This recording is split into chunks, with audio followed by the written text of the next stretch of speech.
Okay, सो यहाँ पर हम क्या देख सकते हैं, ये हमारा सेंट्रल टेंडेंसी पर क्वेश्चन है। Given below are leaf length in centimetre. Leaf length जो है, लीफ की लेंथ है वो सेंटीमीटर में दे रखी है यहाँ पे। और सैंपल 15 डिप्ट्रोकार्प ट्री, फिर 15 डिप्ट्रोकार्प ट्री का डाटा दे रखा है। What are the mean median mode of the leaf length. तो यहाँ पे मीन मीडियन एंड मोड यहाँ पे ऑप्शंस में गिवन है, हमें बताना है कि इसमें से करेक्ट मीन मोड मीडियन क्या होगा। तो हमें इसको फाइंड आउट करना पड़ेगा। तो सबसे पहले निकालते हैं मीन। मीन निकालने के लिए हमारे पास जितना भी डाटा है इन सब डाटा को सम करना पड़ेगा, ठीक है, ऐड करना पड़ेगा। तो हमारा सम आ जाएगा 119। अब मीन निकालने के लिए सम ऑफ वैल्यू अपॉन में एन मतलब क्या है, टोटल नंबर, ठीक है। सो टोटल नंबर कितना हो जाएगा इनका 15, क्योंकि हमारे डाटा में कितने ट्रीज़ हैं, 15 ट्रीज़ हैं। अपॉन में 15 हो जाएगा और हमारा आंसर आ जाएगा। तो ये हो गया हमारा 7.93 मीन, ठीक है। सो हम यहाँ पर देख सकते हैं कि हमारा कहाँ पर है, 7.93 मीन ए एंड सी में है। इसका मतलब बी और डी को हमें एलिमिनेट कर देना है। क्लियर, बी एंड डी को हम क्या कर देंगे, एलिमिनेट कर देंगे। अब कंपटीशन है ए एंड सी के बीच में। अब आगे इसमें प्रोसीड करने से के लिए हमें मीडियन निकालना पड़ेगा। मीडियन निकालने के लिए हमें पहले डाटा को क्या करना पड़ेगा, ऑर्डर्ड फॉर्म में करना पड़ेगा। सो हम इसमें देख सकते हैं कि हमारा डाटा ऑलरेडी क्या है, ऑर्डर्ड फॉर्म में है, मतलब कि असेंडिंग ऑर्डर के अंदर प्रेजेंट है, ठीक है। तो हमें इसको अरेंज करने की ज़रूरत नहीं है। हम अप्लाई करेंगे फॉर्मूला n+1 सेकेंड तो वैल्यू, ठीक है। तो जब हम इसको अप्लाई करेंगे तो यहाँ पे जो n की वैल्यू होगी वो कितनी हो जाएगी, यहाँ पे क्या हो जाएगी, यहाँ पे 15 + 1 16 अपॉन में 2 क्या हो जाएगा 8, मतलब 8th वैल्यू। क्योंकि हमने इसको इंक्रीजिंग ऑर्डर में पहले असाइन कर रखा है, तो इसमें हम 8th वैल्यू पर जाएंगे। 1 2 3 4 5 6 7 8। तो जो हमारी 8th नंबर की वैल्यू आएगी वो क्या हो रही है, 8 आ रही है, ठीक है। क्या आ रही है यहाँ पे 8 जो वैल्यू आ रही है, 1 2 3 4 5 6 7 8, ठीक है। लास्ट से देखते हैं, 1 2 3 4 5 6 7 8 जो आ रही है हमारी वैल्यू, जो आ रही है वो क्या आ रही है, हमारी मीडियन में 9 आ रही है, ठीक है। तो हमारी मीडियन की जो वैल्यू आ रही है वो क्या आ रही है, 9 आ रही है, ठीक है। तो हमारा मीडियन हो जाएगा 9। देन क्या करना है, हमें मोड निकालना है। मोड कैसे निकालेंगे कि जो नंबर सबसे ज़्यादा बार इसकी फ्रीक्वेंसी है, मतलब जो बार बार रिपीट हो रहा है। तो हम देख सकते हैं यहाँ पे 8 जो नंबर है वो 4 टाइम रिपीट हुआ है, तो मतलब इसकी फ्रीक्वेंसी ज़्यादा है, इसलिए हमारा मोड क्या आ जाएगा, 8 आ जाएगा। क्लियर। तो ये जो क्वेश्चन था हमारा PYQ था दिसंबर 2024 का, किस बिहाफ पे था, सेंट्रल टेंडेंसी के बेस पे था। ओके, सो अब हम क्या देख लेते हैं, 51 नंबर पे जो क्वेश्चन है, जो कि दिसंबर 2023 का PYQ है। तो इसमें से पूछ रहा है which one of the following statistical method compare the mean of the population. अगर हम एक पॉपुलेशन में मीन्स को कंपेयर करना है तो इसमें से हम किस टाइप का टेस्ट करेंगे। तो हमारा आंसर क्या आएगा, टी टेस्ट। एक्सप्लेनेशन क्या है, क्योंकि जो टी टेस्ट होता है वो किस लिए यूज़ आता है, मीन को कंपेयर करने में। किसके बीच में मीन को कंपेयर करना होता है, जब हमें दो पॉपुलेशन के ग्रुप के बीच में दो मीन्स को कंपेयर करने के काम आता है। कौन सा टेस्ट, टी टेस्ट, ठीक है। और टी टेस्ट किसका एग्जाम्पल है, एक पैरामीट्रिक टेस्ट का एग्जाम्पल है। ओके, सो नेक्स्ट क्या है, 49th क्वेश्चन में हम क्या देख रहे हैं। क्वेश्चन कह रहा है researcher measure the height of 50 tea trees in wet and dry habitat. मतलब एक रिसर्चर्स ने जो ट्री हैं, ठीक है, उस 50 जो ट्री हैं उनकी हाइट को मेज़र किया वेट एंड ड्राई हैबिटेट में, ठीक है। सो नंबर ऑफ ट्रीज कितने हो गए यहाँ पर, मतलब हमारी सैम्पल पॉपुलेशन कितनी हो गई, 50 हो गई। Which one of the following opinion is the appropriate statistical test to determine if height significantly differ in wet and dry habitat। तो हमें क्या करना है, ये जो 50 सैम्पल पॉपुलेशन है इसमें हमें क्या करना है, इनकी हाइट में डिफरेंस का पता लगाना है। एंट्रीज़ के बीच में। मतलब हम क्या कर रहे हैं, इसकी एक एवरेज वैल्यू लेकर चलेंगे। अगर हम इसकी एवरेज वैल्यू लेकर चलेंगे, इसका मतलब हमें किसको कंपेयर करना है, इनके मीन को कंपेयर करना है। ठीक है, सो जब हम मीन को कंपेयर कर रहे होते हैं और हमारा जो डाटा है, ठीक है, वो 30 से ज़्यादा है। किससे ज़्यादा है? 30 से ज़्यादा है। तो इस केस में इस डाटा को एनालाइज करने के लिए जो हम टेस्ट यूज़ करेंगे वो क्या होगा? स्टूडेंट टी टेस्ट होगा। ठीक है, सो स्टूडेंट टी टेस्ट होगा। इसमें हम क्या करेंगे, जो दो इंडिपेंडेंट ग्रुप है उसको हम डील करेंगे, उनके मीन को कंपेयर करेंगे। ठीक है, और स्टूडेंट टी टेस्ट क्या है? अप्रोप्रिएट होगा इस कंडीशन में, क्योंकि वो क्या है? पैरामीट्रिक टेस्ट का एक एग्जांपल है। ठीक है, तो यहाँ पे स्टूडेंट टी टेस्ट हमने इसलिए लिया क्योंकि हमारा जो सैम्पल साइज़ है वो 30 से क्या है? ज़्यादा है। ओके, सो नेक्स्ट क्या है, अगर हम ये 45 क्वेश्चन पे देखें, directional selection of for a particular trade will be lead to following frequency of trade. तो हम क्या देख रहे हैं यहाँ पे? डायरेक्शन सिलेक्शन, मतलब कि स्क्यूडनेस है डाटा में, इधर ऑन राइट साइड और इधर ऑन लेफ्ट साइड। मतलब क्या, या तो वो डाटा पॉजिटिवली स्क्यूड हो सकता है या फिर वो क्या हो सकता है? नेगेटिवली स्क्यूड हो सकता है। तो इस कंडीशन में हम क्या देख रहे हैं, हमारी पहली स्टेटमेंट क्या है? Being normal distributed in the population. तो अगर हमने इसने बताया है कि हमारा डायरेक्शनल सिलेक्शन है, तो ये फर्स्ट तो कभी नहीं हो सकता, क्योंकि वो नॉर्मल डिस्ट्रीब्यूटेड डाटा नहीं हो सकता, वो स्क्यूड होगा इधर ऑन राइट साइड और it could be on left side. B statement क्या बोल रहा है? Always show left skewed distribution in the population. तो हमें इसमें स्टेटमेंट में ऐसा कुछ भी नहीं दे रखा क्वेश्चन में जिससे हमें पता लगे कि जो डाटा है वो लेफ़्ट स्क्यू डिस्ट्रीब्यूशन होगा, तो ये सेकंड भी गलत हो जाएगा। सिमिलरली सी ऑप्शन में कह रहा है कि ये जो डाटा होगा ये राइट स्क्यूड होगा, तो ऐसा भी कुछ हमें हमारे क्वेश्चन की स्टेटमेंट नहीं बता रही है। डी ऑप्शन बिल्कुल करेक्ट हो जाएगा। ये क्या बता रहा है कि हमारा डाटा या तो राइट स्क्यूड हो सकता है या फिर लेफ़्ट स्क्यूड हो सकता है पॉपुलेशन के डिस्ट्रीब्यूशन में।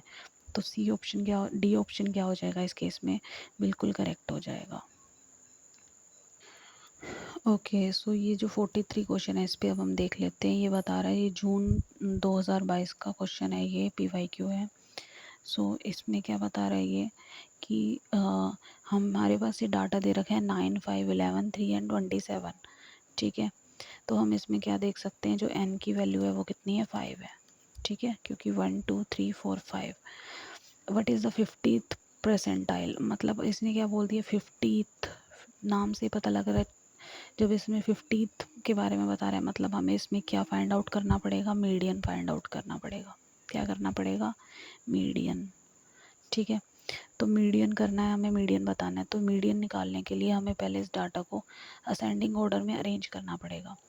तो जब हम इस डाटा को इस तरीके से असेंडिंग ऑर्डर में अरेंज कर लेंगे, उसके बाद हम क्या करेंगे, इसकी मिडल वैल्यू तक पहुँचेंगे। ठीक है, क्योंकि ये ओड डाटा है, तो ओड डाटा में जो बिल्कुल सेंटर वैल्यू रहेगी इसकी, ठीक है, तो वो क्या हो जाएगी? बिल्कुल इसका 50% हो जाएगी। तो इसका जो 50th पोजीशन होएगी इसकी क्या हो जाएगी? 50th पोजीशन पे क्या होगी वैल्यू? हमारी 9th है, तो हमारी 50th परसेंटाइल क्या आ जाएगा? हमारा आंसर 9 आ जाएगा। तो ये किसके रिगार्डिंग क्वेश्चन था? मीडियन के रिगार्डिंग क्वेश्चन था। नेक्स्ट क्वेश्चन हम यहाँ पर क्या देख रहे हैं? The distribution of height of the college student age between 18 and 20 were found approximately normal distributed with an average mean of 54 inch and a standard deviation of 2.5 inch. What will be the Z score for a student who is 5 feet tall? ठीक है, ये जून 2022 का question है। इसमें क्या बोल रहा है कि कुछ कॉलेज स्टूडेंट्स हैं, ठीक है, और उन कॉलेज स्टूडेंट की जो एज है वो 18 से 20 के बीच में लाई कर रही है। क्लियर? तो हमें क्या करना है, उनकी हाइट पे एक क्या बता रखा है इसने? नॉर्मली डिस्ट्रीब्यूटेड उनका एवरेज जो मीन है, किस चीज़ का? उनकी हाइट का। ठीक है, तो ये जो स्टूडेंट है इनकी हाइट का जो एवरेज मीन आ रहा है वो कितना आ रहा है? 54 आ रहा है। ठीक है, तो मीन कितना दे रखा है यहाँ पे? 54। क्लियर? तो और इसके बाद इन्होंने क्या दे रखा है? स्टैंडर्ड डेविएशन भी गिवन है। स्टैंडर्ड डेविएशन कितना है? 2.5। ठीक है, सो स्टैंडर्ड डेविएशन कितना है यहाँ पर? 2.5। तो हमें फाइंड क्या करना है? What will be the Z score? हमें क्या करना है? जेड स्कोर फाइंड आउट करना है स्टूडेंट का हु इज़ 5 फीट टॉल ऐसे स्टूडेंट जो कितने फीट लंबे हैं, 5 फीट लंबे हैं। क्लियर। तो हमें यहाँ पर ऑप्शंस दे रखे हैं, हम इसे कैसे फाइंड आउट करेंगे। देखो मीन गिवन है कितना 54 inch and standard deviation given है हमें 2.5 इंच। हमें जो एवरेज को निकालना है यहाँ पे, वो किसका निकालना है, ऐसे स्टूडेंट का जो 5 फीट है। ठीक है। सो जो 5 फीट रहेंगे वो कितने, 5 फीट मतलब कितने इंच होते हैं, 60 इंच होते हैं। ठीक है, क्योंकि हमें मीन वैल्यू इंच में गिवन है और स्टैंडर्ड डेविएशन भी इंच में गिवन है, इसलिए हमें जो हमारा 5 फीट जो हमारा हमें जो वैल्यू निकालनी है, हमें उसको भी इंच में कन्वर्ट करना पड़ेगा। ठीक है, तो इंच में कन्वर्ट करने के बाद हमारी वैल्यू क्या आ जाएगी, 60 इंच आ जाएगी। क्लियर। तो अब हमें पता है z का फॉर्मूला अप्लाई करेंगे, मीन माइनस में स्टैंडर्ड डेविएशन। ठीक है, मीन और जो हमें क्या मिला है, हमारी जो ऑब्जर्व वैल्यू है माइनस में क्या आएगी, हमारी मीन अपॉन में हमारा स्टैंडर्ड डेविएशन। तो हमारी जो ऑब्जर्व वैल्यू है वो कितनी है, 60। ठीक है, और माइनस में हमारा मीन कितना आया, 54, और अपॉन में स्टैंडर्ड डेविएशन कितना आया, 2.5। तो इनको सोल्व करेंगे तो हमारा आंसर आ जाएगा 2.4। ठीक है, so the closest opinion is 3.1। अब जो हमारे ऑप्शन में हमें दे रखा है, given in the choice as per exam की आंसर भी इज़ करेक्ट। ठीक है, वैसे तो क्या है हमारा जो 2.4 है ये करेक्ट आ रहा है हमारा, बट जो हमारी आंसर की दे रखी थी उसमें किसको करेक्ट किया हुआ है, 3.1 को करेक्ट किया हुआ है। ठीक है, सो आई होप आपको इसका फॉर्मूला अप्लाई करना आ गया होगा कि जो z का फॉर्मूला है कितना है, क्या है वो, मीन माइनस में standard deviation, observe value minus में मीन अपॉन में स्टैंडर्ड डेविएशन। ठीक है, तो ये क्या हो गया, z जो है z स्कोर है, ये फाइंड आउट करने का क्या हो गया, फॉर्मूला हो गया। ठीक है, सो नेक्स्ट क्वेश्चन जो है क्वेश्चन नंबर 39 हम देख रहे हैं, जो कि जून 2022 का क्वेश्चन है। इसमें क्या बोल रहा है, if the weight of the 10,000 seeds from 100 individual of a tree. तो इसने कितने सीड कलेक्ट किए हैं, 10,000 सीड कलेक्ट किए हैं, कितने ट्रीज़ में से, 100 ट्रीज़ में से। ठीक है, और उन्हें मेज़र किया, which one of the following distribution is accepted. अब कौन सा डिस्ट्रीब्यूशन एक्सेप्ट होगा इस केस में, बाइनोमियल, पॉइजन, गॉसियन या नो प्रिडिक्टेबल डिस्ट्रीब्यूशन। तो इस कंडीशन में जो हमारा आंसर आएगा वो क्या आएगा, गॉसियन आएगा। तो इसकी एक्सप्लेनेशन क्या है, when a large number of measurables are influenced by small number. जब क्या हो, लार्ज नंबर, बहुत सारा नंबर, ठीक है, जिसे हमें मेज़र करना है, वो जो नंबर है वो किससे इन्फ्लुएंस हो रहा है, कुछ छोटी वैल्यूज से, बहुत सारी छोटी वैल्यूज से इन्फ्लुएंस हो रहा है। तो इस केस में इंडिपेंडेंट फैक्टर हो जाएगा, so the distribution tend to be normal. तो इस कंडीशन में जो हमारा डिस्ट्रीब्यूशन होगा वो बिल्कुल नॉर्मल होगा, और इस नॉर्मल डिस्ट्रीब्यूशन को क्या बोलते हैं, गॉसियन डिस्ट्रीब्यूशन कहते हैं। तो इस कंडीशन में हमारा सी ऑप्शन क्या हो जाएगा, बिल्कुल करेक्ट हो जाएगा। ओके, अगेन क्या है, ये नॉन पैरामीट्रिक टेस्ट में से एक एग्जांपल यहाँ पे क्वेश्चन आया है हमारा जून 2021 का। तो इसमें क्या बोल रहा है, select the opinion that represent the correct combination of non parametric test and its equivalent parametric test respectively that can be use to compare 2 और मोर मीन। तो ये हमने देखा था कि अगर हमें क्या करना है, 2 या 2 से ज़्यादा मीन को फाइंड करना है। ठीक है, तो नॉन पैरामीट्रिक केस में हम किस टाइप का टेस्ट लेंगे, विल्सन रैंक सम टेस्ट लेंगे। ठीक है, नॉन पैरामीट्रिक में क्या हो जाएगा, विल्सन रैंक सम टेस्ट, और इसका ऑल्टरनेटिव जो फॉर्म लेंगे हम किसमें, पैरामीट्रिक टेस्ट में, वो क्या होगा, पेयर टी टेस्ट होगा। तो इन दोनों टेस्ट में हम क्या करते हैं, विल्सन रैंक टेस्ट, जिसको मैन विटनी टेस्ट भी कहते हैं, और ये क्या है, एक नॉन पैरामीट्रिक टेस्ट है, और इसका अल्टरनेटिव जो पैरामीट्रिक टेस्ट होगा वो क्या होगा, इंडिपेंडेंट टी टेस्ट होगा। ठीक है, जिसमें हम 2 सैंपल को कि मीन को क्या करते हैं, कंपेयर करते हैं। सो पेयर टी टेस्ट क्या है, पैरामीट्रिक टेस्ट है, और ये भी पेयर सैंपल के मीन को कंपेयर करने के काम आता है। इसलिए जो हमारा करेक्ट आंसर हो जाएगा वो क्या हो जाएगा, फर्स्ट हो जाएगा। ओके, सो स्टेटमेंट बेस्ड जो हम क्वेश्चन देख रहे हैं हम उसमें हम 31st क्वेश्चन को देख लेते हैं। 31st में क्या है, मैच द कॉलम है। तो आपको स्टेटिस्टिकल टर्म्स दे रखी हैं ए सेक्शन में, आपको उनकी डेफिनेशन से उसको करेक्ट क्या करना है, मैच करना है। तो पहला जो है क्या दे रखा है, स्टैंडर्ड डेविएशन। ठीक है, सो स्टैंडर्ड डेविएशन क्या होता है यहाँ पे, स्टैंडर्ड डेविएशन का हम ऐड करेंगे थर्ड से। ठीक है, ये क्या होता है, positive square root of population variance, मतलब जो वेरिएंस आता है, ठीक है, वेरिएंस को ही अगर हम क्या कर दें, स्क्वायर रूट की फॉर्म में लिख दें तो वो, ठीक है, उसको किस में लिख दें हम, स्क्वायर रूट की फॉर्म में लिख दें तो वो क्या हो जाता है हमारा, स्टैंडर्ड डेविएशन हो जाता है। क्लियर। इसके बाद क्या है, कोफिशिएंट ऑफ वेरिएंस क्या होता है, तो कोफिशिएंट ऑफ वेरिएंस को हम मेज़र करेंगे फर्स्ट से, सो मैच करेंगे फर्स्ट से, so measure of relative variability of A given population. अगर हमें क्या करना हो पॉपुलेशन में रिलेटिव वेरिएबिलिटी को, कि वो कितना वेरी कर रहा है डाटा, ये फाइंड आउट करना है तो हम कोफिशिएंट ऑफ वेरिएंस का यूज़ करेंगे। ठीक है, सो इसके बाद क्या है हमारे पास है वेरिएंस। ठीक है, सो वेरिएंस का यूज़ कहाँ पे हम करेंगे, इसको देख लेते हैं। सो वेरिएंस हम करेंगे जब हमें क्या करना है, टेस्ट करना है किसको, टेस्ट करना है हाइपोथेसिस को about goodness of fit and independent study. ठीक है, मतलब हमें इंडिपेंडेंट वेरिएबल्स को स्टडी करना है और गुडनेस ऑफ फिट टेस्ट के लिए हम वेरिएंस का यूज़ करेंगे। ठीक है, उसके बाद जो हमारे पास लास्ट है वो क्या है, काई स्क्वायर टेस्ट। ठीक है, काई स्क्वायर टेस्ट हमें क्या बताएगा, काई स्क्वायर टेस्ट हमें क्या बताएगा, इसका आ जाएगा second, use to make influence about population mean. ठीक है, मीन्स में डिफरेंस, इंटरफेरेंस, मीन में कितना इंटरफेरेंस आ रहा है, इसको पता लगाने के लिए हम काई स्क्वायर टेस्ट का यूज़ करेंगे। ठीक है, सो आई होप आपको ये मैच द कॉलम अच्छे से समझ आ गया होगा। सो ये क्या था, हमारा जून 2020 का एक PYQ था।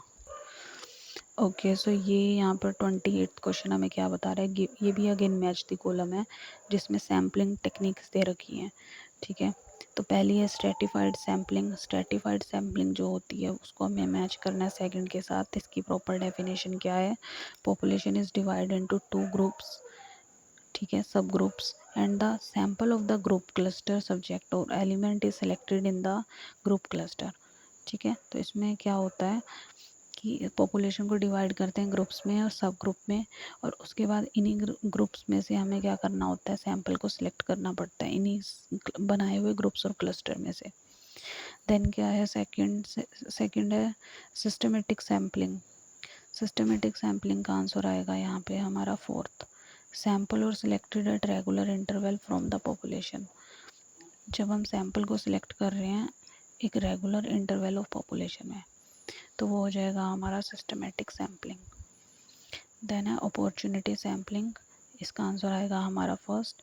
सो पॉपुलेशन को डिवाइड करेंगे ग्रुप एंड सब ग्रुप में, एंड ए पॉपुलेशन और group of cluster is chosen from A procedure, और हम उसको कैसे करेंगे, कैसे करेंगे हम उसको सिलेक्ट, प्रोसीजर के थ्रू करेंगे। ठीक है, और उसके बाद क्या है यहाँ पे, and the group and cluster is chosen from procedure. D का आंसर आएगा फर्स्ट, डी का क्या आ जाएगा यहाँ पे, फर्स्ट आ जाएगा। क्लियर। और जो अपॉर्चुनिटी सैम्पलिंग है इसका आंसर आएगा third, so only participant available and willing to participate are use.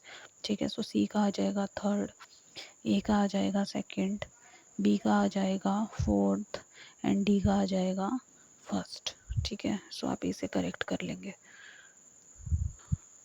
ठीक है, सो ये जो क्वेश्चन है 25th क्वेश्चन हम देख सकते हैं, ये किस बेस पे है, ये डिस्ट्रीब्यूशन के बिहाफ पे क्वेश्चन है, जून 2019 का PYQ, जिसमें बायनोमियल डिस्ट्रीब्यूशन क्या होता है, पॉइजन डिस्ट्रीब्यूशन क्या होता है, नॉर्मल डिस्ट्रीब्यूशन क्या होता है, इसकी डेफिनेशन है।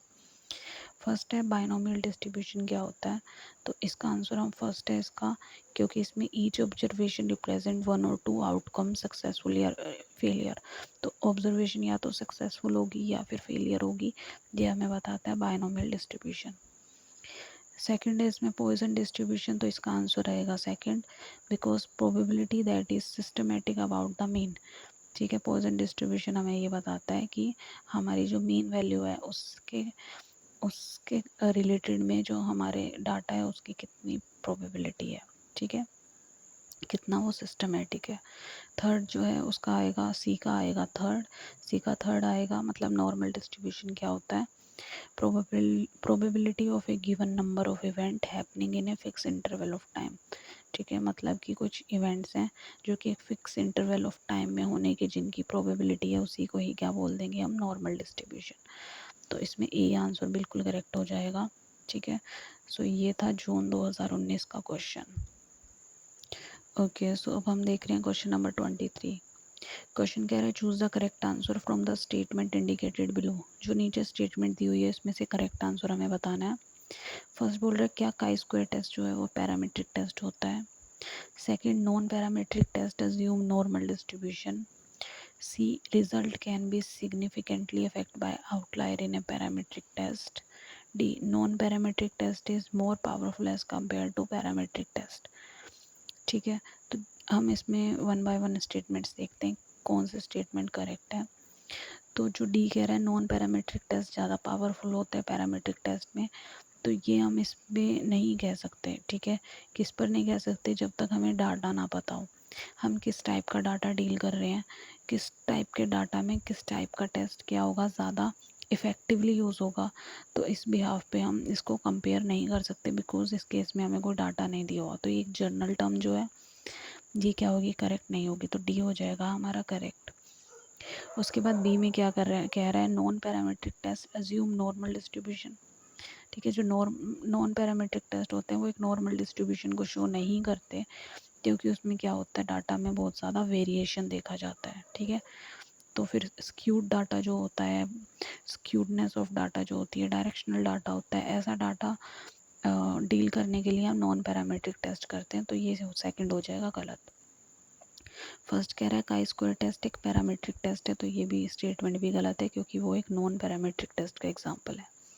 तो इस केस में हमारा सबसे करेक्ट आंसर सी हो जाएगा। सी क्या कह रहा है, result can be significantly affect by outlier in a parametric test. तो यस, पैरामीट्रिक टेस्ट में जो रिजल्ट्स होते हैं वो आउटलायर्स की वजह से क्या हो जाते हैं, अफेक्टेड होते हैं। ठीक है, सो इस केस में हमारा सी आंसर बिल्कुल क्या हो जाएगा, करेक्ट हो जाएगा। नेक्स्ट जो हम देख रहे हैं 21 क्वेश्चन। ठीक है, ये भी क्या है, मैच द कॉलम है, और ये जून 2017 का क्वेश्चन है। ठीक है, इसमें हमें जो टर्म्स दे रखी हैं, variation, coefficient of correlation, regression analysis and chi square analysis, इसके रिगार्डिंग हमें इनकी करेक्ट डेफिनेशन से इन्हें मैच करना है। तो यहाँ पे हम देख सकते हैं जो वेरिएंस होता है, वेरिएंस का करेक्ट आंसर क्या है, measure strength of association between two variable. ठीक है, तो अगर हमें क्या फाइंड आउट करना हो कि क्या दोनों वेरिएबल के बीच में कोई एसोसिएशन है या नहीं है, तो ये फाइंड आउट करने के लिए हम क्या यूज़ करेंगे, वेरिएंस यूज़ करेंगे। सेकंड क्या है, कोरिलेशन। ठीक है, कोरिलेशन में क्या करेंगे हम, calculate the spread of distribution. ठीक है, मतलब क्या है कि जो हमारा डाटा है, ठीक है, वो कितना ज़्यादा डिस्ट्रीब्यूटेड है। ठीक है, तो उस डाटा कितना क्वांटिटी में, ठीक है, कितना क्वांटिटेटिवली क्या है, डिस्ट्रीब्यूटेड है, ये कैलकुलेट करने के लिए हम कोफिशिएंट, कोरिलेशन कोफिशिएंट का यूज़ करते हैं। क्लियर। ओके, सो उसके बाद क्या है, सी, रिग्रेशन एनालिसिस क्या बता रहा है, रिग्रेशन एनालिसिस का जो होगा आंसर होगा वो होगा second. So it predict the value of A dependent variable based on known value of an associated value. ठीक है, सो इस केस में क्या होगा, हमें प्रिडिक्शन होगा वैल्यू का, एक डिपेंडेंट वेरिएबल जो बेस होगा किस पे, known value of an associated variable पे। फिर है chi square test, chi square test का क्या आएगा, थर्ड आएगा, क्योंकि हम इसमें डेविएशन को कैलकुलेट करते हैं किसके बीच में, ऑब्जर्व एंड एक्सपेक्टेड वैल्यूज़ के बीच में करते हैं। तो इसका ए आंसर क्या हो जाएगा, बिल्कुल करेक्ट हो जाएगा।